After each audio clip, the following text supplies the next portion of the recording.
Hello, hello, my friends traders. Carolina is on here, graduate student of the Grok Trade Mentoring Program. It is Wednesday, August 3rd, 2011, and we are looking at our pretty cute chart as we always do.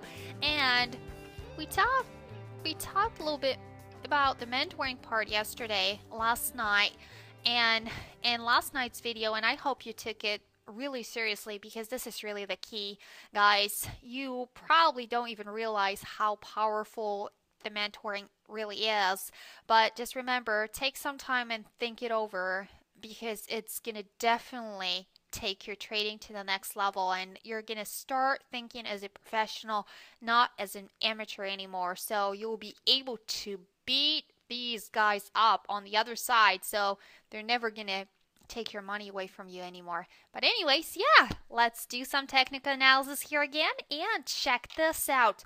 What a beautiful test of that low area support that I mentioned here to you some time ago, which was at the 55, let's see what it is, the 55.30 mark. And we talked about it yesterday.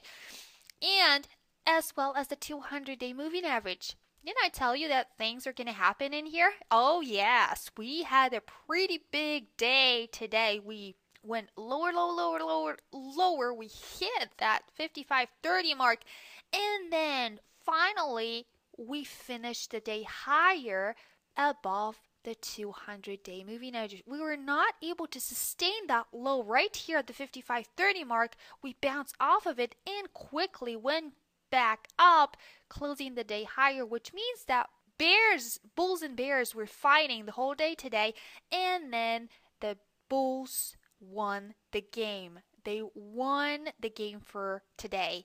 So that's what we see here. But check this out. Where are we at right now? We are right at the 50-day moving average. As you can see, we hit it and we closed a little bit below it. So we are trapped inside the two moving averages, so between the 50-day moving average as well as the 200-day moving average. So pay close attention to both of them tomorrow and check this out. Look what's happening on the MACD. It's turning a little bit here on that bullish run at the finish today. So it's slowing down a little bit and it's turning a little bit. But does that mean that we're going to go up? No. We need to see a confirmation. We need to see the MACD pointing higher and going above the zero line at least. That's what I would like to see, really. That would be really nice. And then we would like to see the Qs pointing higher.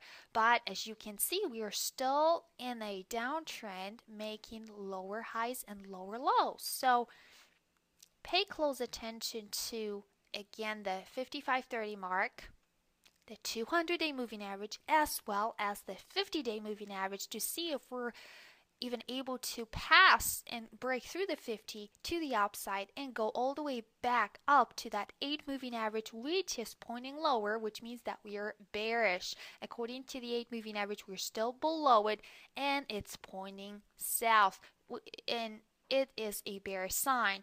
But if we ever bounce and try to get all the way up to the 8 moving average, we could form a swing high, a lower swing high, and then we could continue lower, breaking even through the 55.30 mark, continuing lower to the next area of support right here at the, let's see, the 53.77 mark. So that would be a big drop if we could ever get to the 53.77 mark. That we still have some room to go down. But remember, you always need to have a confirmation with the MACD as well as confirmation and volume.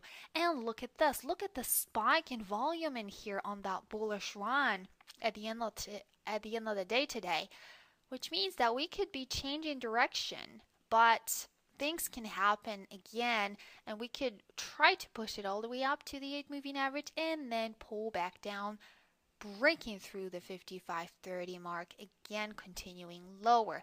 So right now we are still, as I said, in the down leg. We are still continuing lower, making lower highs and lower lows. So be really careful trading in that environment, and always look for confirmation. Alright, so have a wonderful evening, and I'll talk to you again tomorrow.